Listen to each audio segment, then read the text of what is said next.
Sudah 4 tahun, Rohman meninggalkan tanah kelahirannya di Desa Merangsari, sebuah desa kecil di pinggiran Kabupaten Banyuwangi. Ia merantau ke Kalimantan, bekerja serabutan dari buruh pabrik sampai kuli bangunan. Awalnya ia masih rutin mengirim kabar lewat telepon, sesekali video call dengan ibunya, Bu Suminah, satu-satunya keluarga yang tersisa setelah ayahnya meninggal saat ia masih SMA. Namun, setahun terakhir, komunikasi itu terputus. Awalnya Rohman mengira itu hanya masalah sinyal kampung yang buruk. Tapi, bulan berganti bulan, tidak ada kabar. Beberapa kali ia coba menghubungi nomor lama ibunya, tapi selalu mati. Tidak ada tanda-tanda. Hati kecilnya gelisah, tapi kesibukan dan kerasnya hidup di tanah rantau membuat Rohman menunda pulang.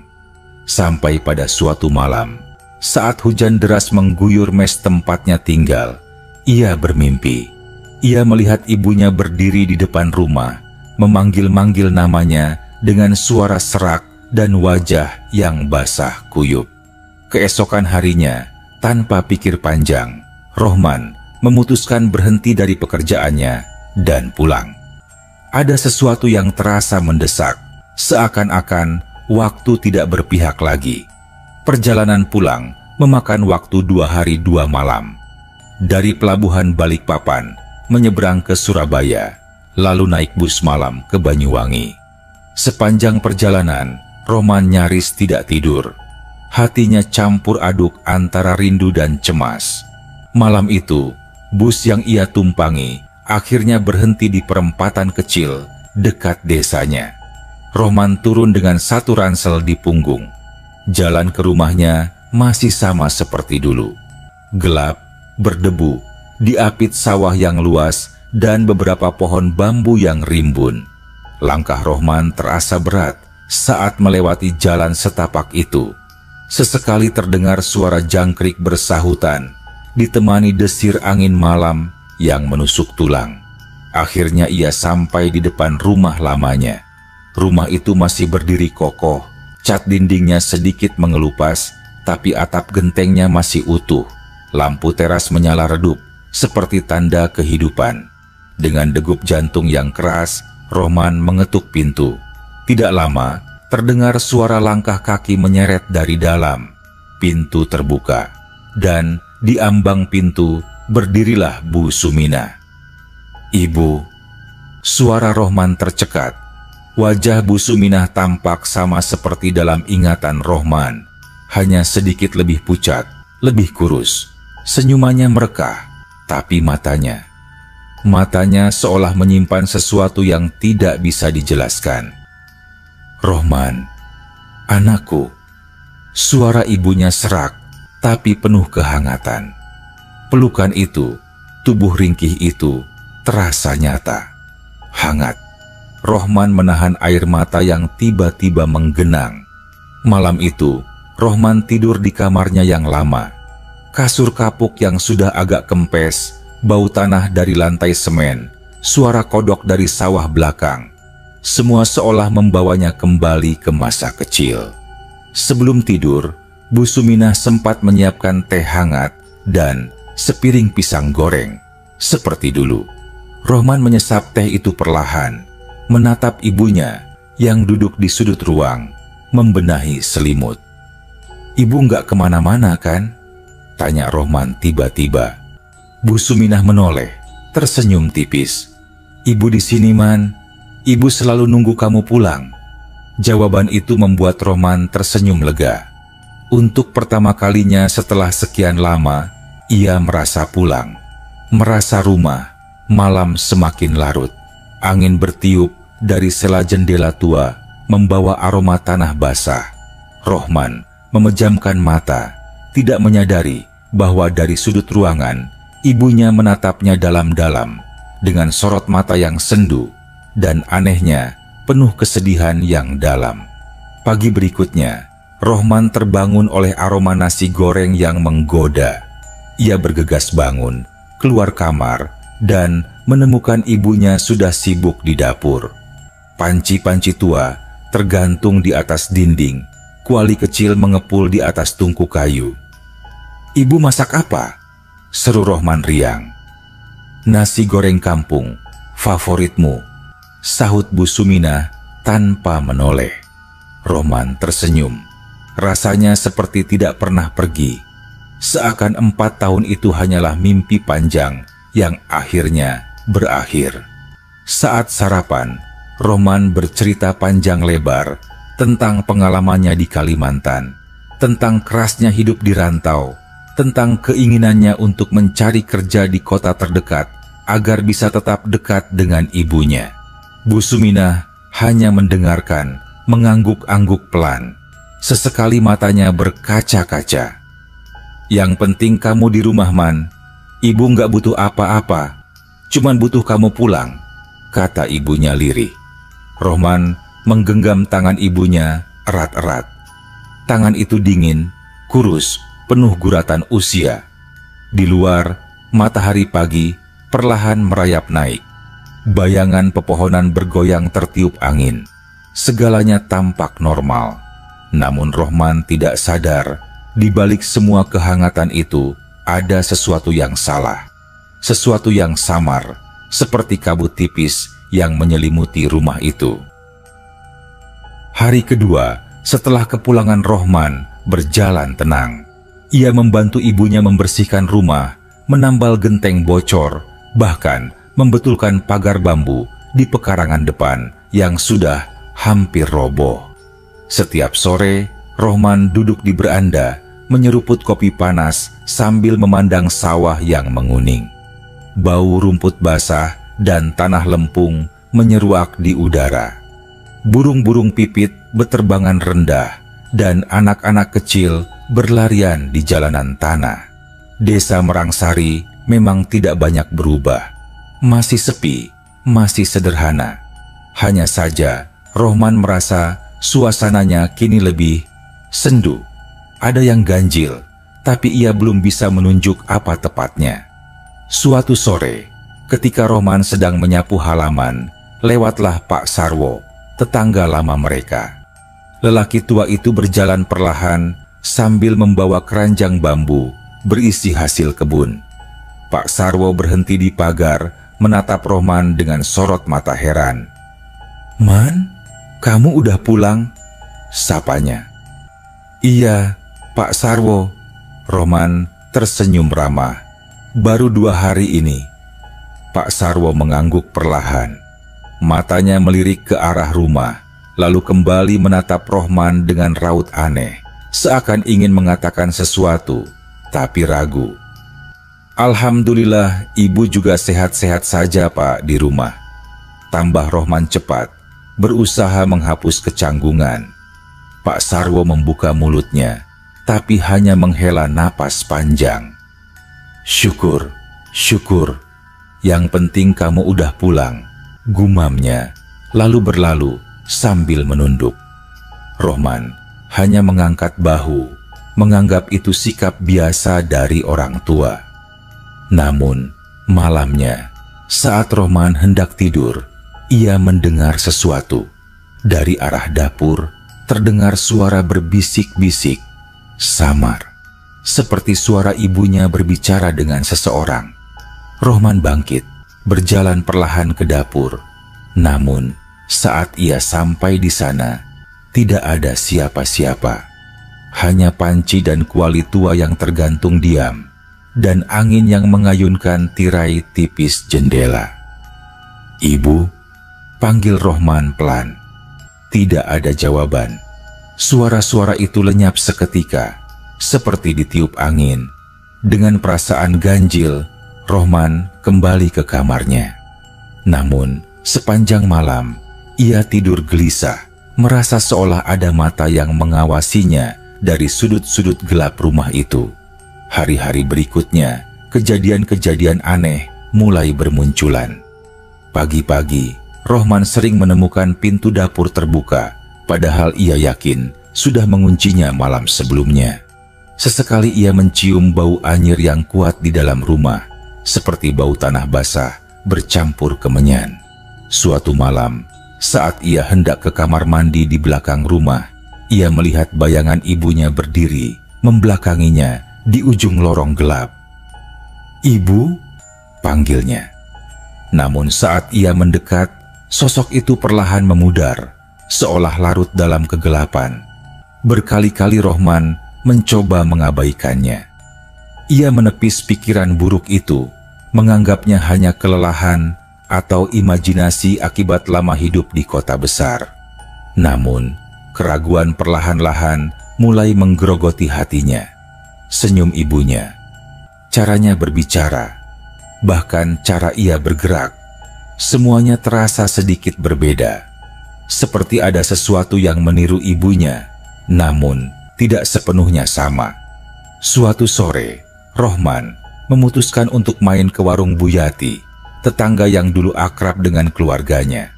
Bu Yati menyambutnya dengan ramah, namun ada ketegangan halus di wajahnya. "Man, kangen juga dah lama gak lihat kamu," katanya sambil menuangkan teh manis. Ibu sehat ya di rumah?" tanyanya pelan. "Alhamdulillah Bu, ibu sehat," jawab Rohman. Bu Yati terdiam lama, menatap cangkir teh di tangannya. Ada keheningan aneh yang membuat Rohman gelisah. "Bu Yati, kenapa ya? Semua orang kayaknya kalau ketemu saya, mukanya aneh."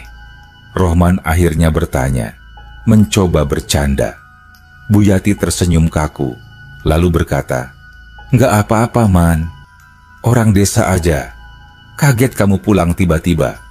Namun, dari sorot matanya, Rohman tahu ada sesuatu yang disembunyikan, sesuatu yang besar.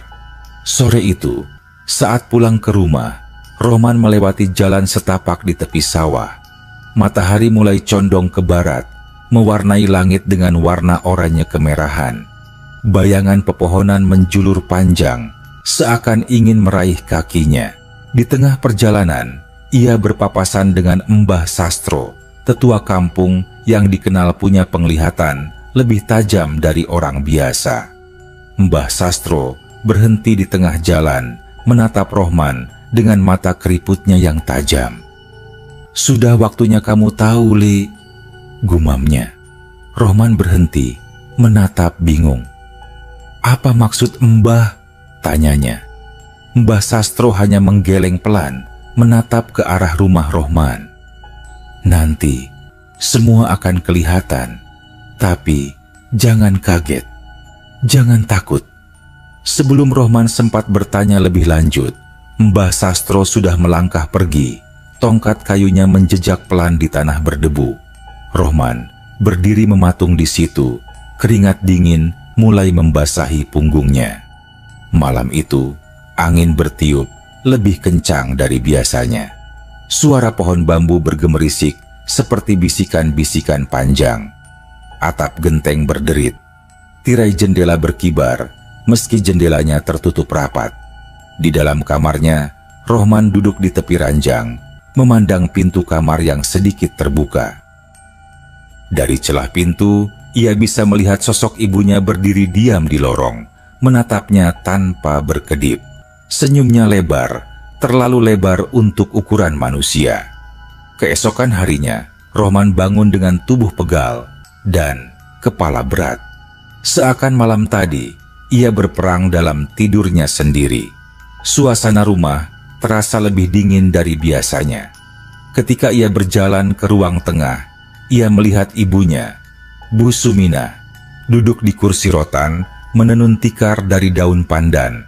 Tangan keriputnya bergerak perlahan, tapi matanya kosong menatap ke depan. "Ibu, semalam kenapa berdiri di lorong?" tanya Rohman, berusaha setenang mungkin. Bu Sumina hanya tersenyum samar, tanpa menjawab, lalu melanjutkan menenun seakan tidak mendengar apa-apa. Ada hawa aneh yang menyelubungi seluruh rumah itu. Rohman mencoba mengalihkan pikirannya.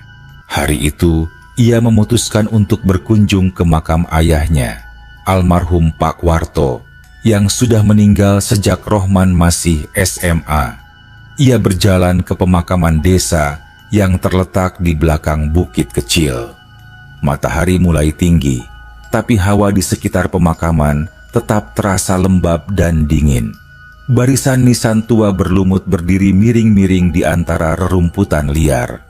Beberapa nisan bahkan hampir tertelan tanah. Rohman mencari-cari hingga menemukan nisan ayahnya. Ia duduk bersila, membersihkan rumput liar di sekitar pusara, lalu berdoa dalam diam. Ketika hendak pulang, matanya tanpa sengaja menangkap sebuah batu nisan lain, hanya berjarak beberapa meter dari pusara ayahnya. Nama itu membuat darahnya berdesir. Suminah binti Marsudi lahir 1901, wafat 11 November tahun lalu. Tangan Rohman bergetar. Ia membungkuk lebih dekat, memastikan matanya tidak salah baca. Tidak mungkin, itu nama ibunya. Tanggal lahir, benar. Tanggal wafat, sekitar setahun lalu. Persis waktu ia mulai kehilangan kontak. Tubuh Rohman kaku di tempat. Kepalanya berdengung keras, seakan ribuan lebah bersarang di dalamnya. Ia berusaha menyangkal, berpikir mungkin ada orang lain yang bernama sama. Tapi rasa dingin yang menusuk tulangnya berkata lain. Dengan langkah limbung, Rohman kembali ke rumah. Pikiran kacau, hatinya penuh pertanyaan yang tak berjawab.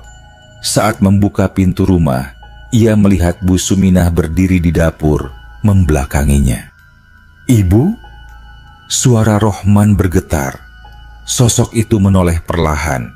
Wajahnya pucat, matanya kosong, bibirnya bergerak-gerak seakan menggumamkan sesuatu yang tak terdengar. Tubuh Rohman gemetar hebat.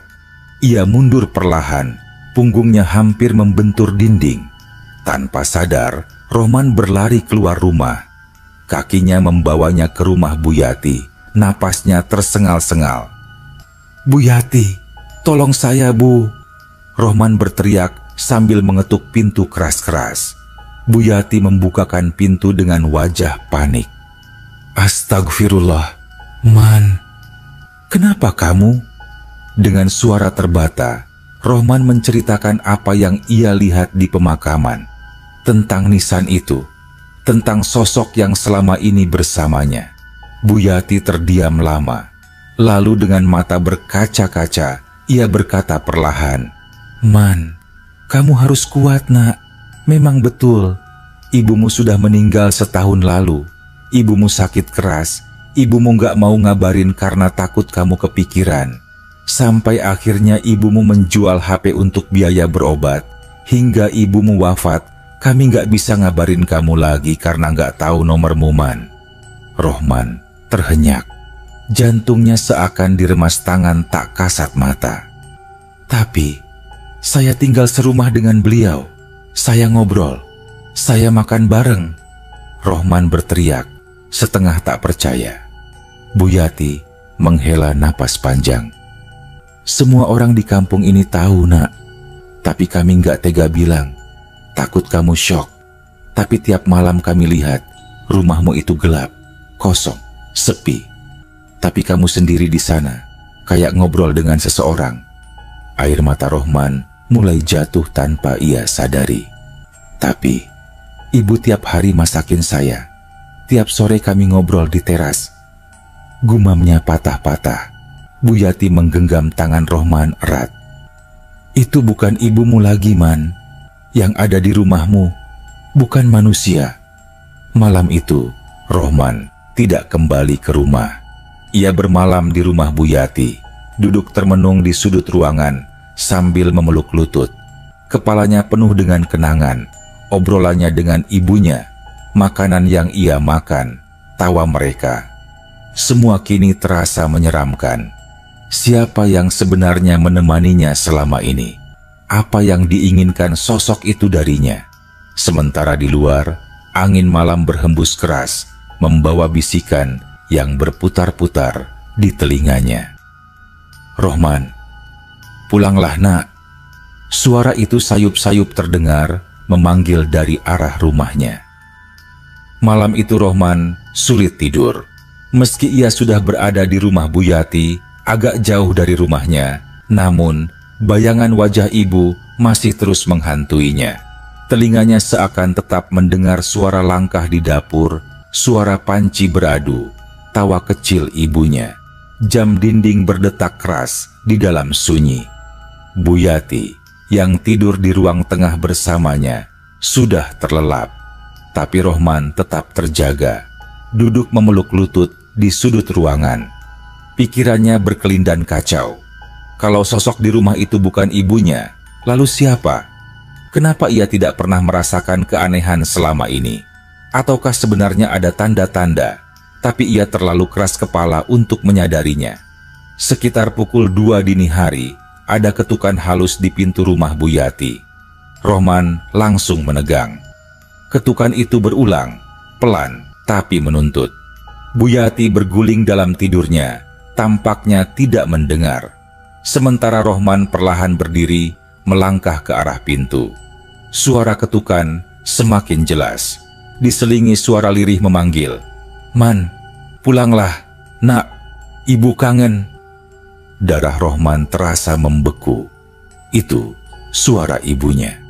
Tanpa sadar, Rohman membuka pintu sedikit.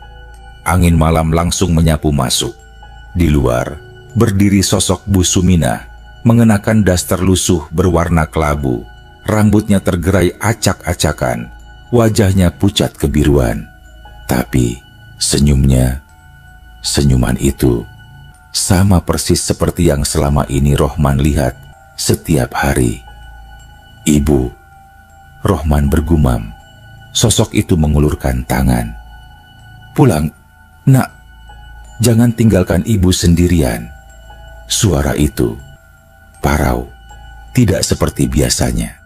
Mata Rohman berkaca-kaca. Ada keinginan kuat untuk berlari memeluk sosok itu. Tapi di saat yang sama, sesuatu di dalam dirinya, mungkin naluri terdalamnya, menjerit memperingatkan, "Itu bukan ibumu." Tubuh Rohman bergetar. Ia mundur selangkah. Sosok itu melangkah mendekat.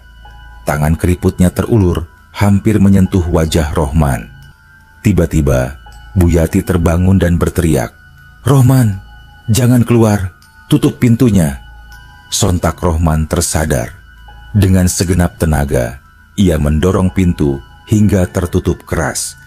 Ia menyandarkan tubuhnya di balik pintu, napasnya tersengal. Dari luar, terdengar suara merintih, menangis pilu. "Nak, kenapa kamu jauhi ibu?" Tangisan itu perlahan berubah menjadi tawa kecil.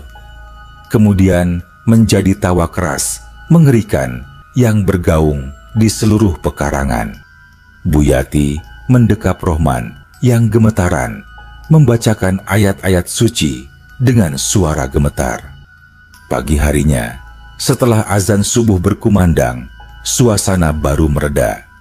Matahari perlahan muncul di ufuk timur, mengusir kabut dingin yang menyelimuti desa.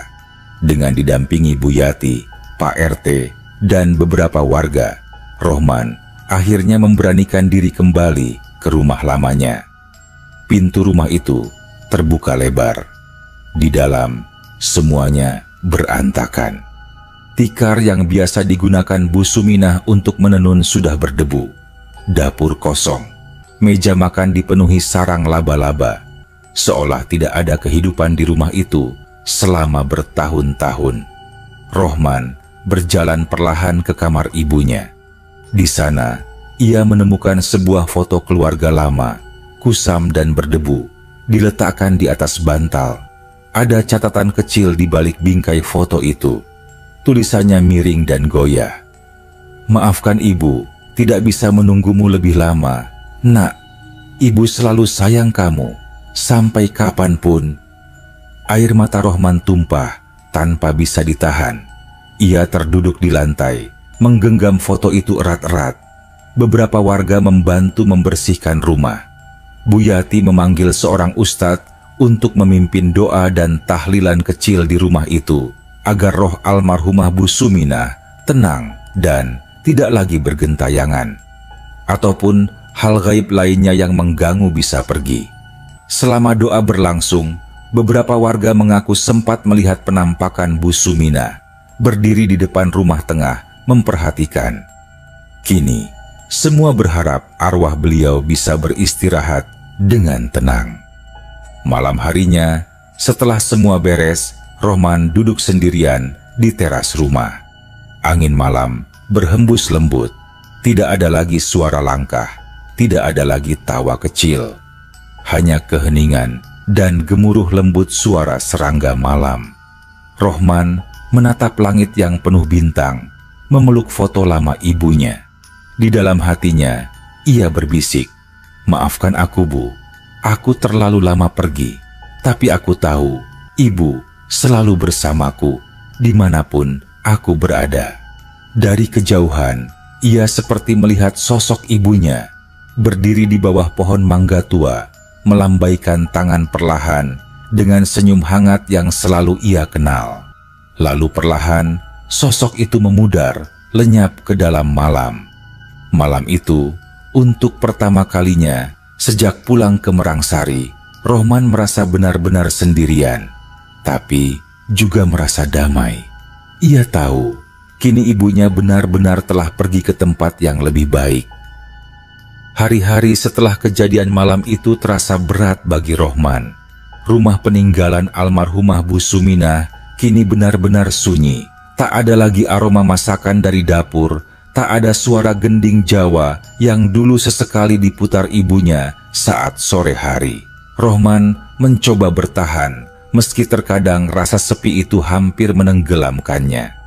Pagi itu, ia duduk di bangku panjang di teras, memandangi jalan setapak yang mengarah ke sawah.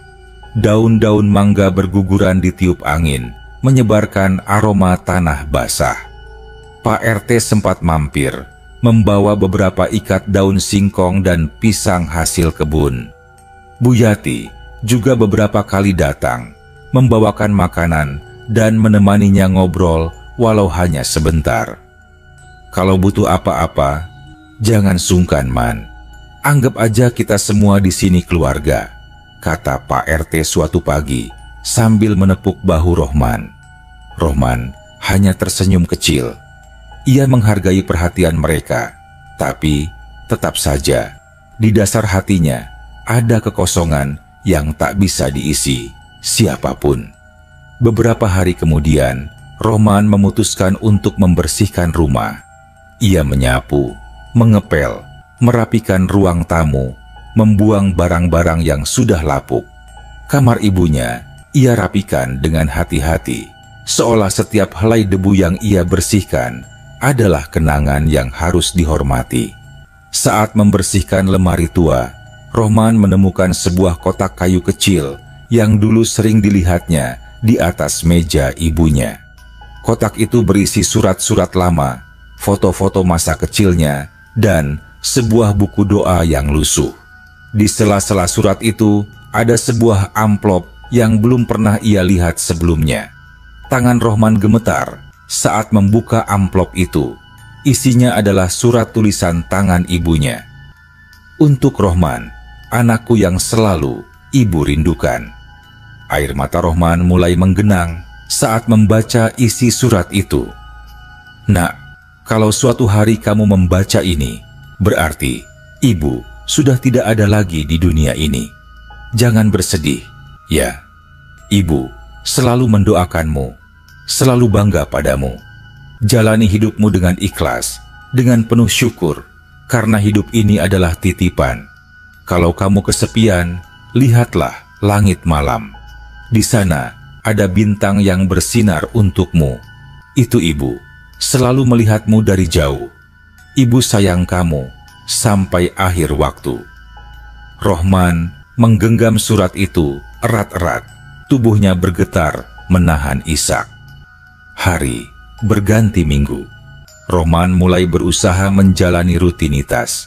Ia berkebun di belakang rumah, membersihkan makam ibunya yang terletak di pojok desa, tidak jauh dari makam ayahnya. Setiap sore, ia duduk di dekat makam, berbicara dalam hati, seolah ibunya masih ada di sana. malam-malam terasa panjang. Kadang suara angin terdengar seperti bisikan lembut, kadang aroma wangi melati samar-samar menguar di dalam rumah. Tapi Rohman sudah belajar membedakan mana kenangan, mana kenyataan. Ia tidak lagi ketakutan. Ia tahu itu hanyalah cara alam mengingatkannya bahwa cinta seorang ibu tidak akan pernah benar-benar hilang. Suatu malam, saat bulan purnama menggantung rendah di langit, Rohman bermimpi. Dalam mimpinya, ia melihat ibunya duduk di teras rumah, mengenakan daster favoritnya sambil menenun tikar. Ibunya tersenyum, melambaikan tangan, dan berkata, "Man, sudah saatnya kamu melangkah ke depan. Jangan terus memandang ke belakang. Ibu akan selalu ada di sini, di hatimu." Ketika Rohman terbangun, ia merasa hatinya sedikit lebih ringan. Esok paginya, ia memutuskan sesuatu. Ia akan tetap tinggal di Merangsari, meneruskan hidup di rumah kecil itu. Bukan karena tidak ada pilihan lain, tapi karena disitulah kenangan dan doa-doa ibunya tertinggal. Ia ingin menjaga apa yang pernah dicintai ibunya. Ia ingin menjadikan rumah itu tempat yang hidup kembali, bukan sekadar bangunan kosong yang dihantui sepi. Sejak hari itu, Rohman mulai membuka diri kepada warga desa. Ia membantu di sawah, ikut kerja bakti, belajar bertani dengan Pak Sarjo tetangganya. Bahkan, sesekali ikut ke pasar membantu Bu Yati berjualan. Sedikit demi sedikit, rasa sepi itu berubah, berganti menjadi rasa syukur, rasa damai yang sederhana. Malam-malamnya tidak lagi penuh ketakutan, tapi dipenuhi kenangan manis. Ia tahu, selama ia hidup dengan baik, ibunya pasti tersenyum di sana, di tempat yang jauh, di balik bintang-bintang. Namun, tanpa Rohman ketahui, sesuatu masih diam-diam mengawasinya dari balik bayang-bayang rumah tua itu. Sesuatu yang belum sepenuhnya pergi. Tapi Rohman sudah siap. Apapun itu, ia tahu ia tidak sendirian lagi. Karena cinta dan doa ibunya selalu ada. Tak terlihat, tapi nyata.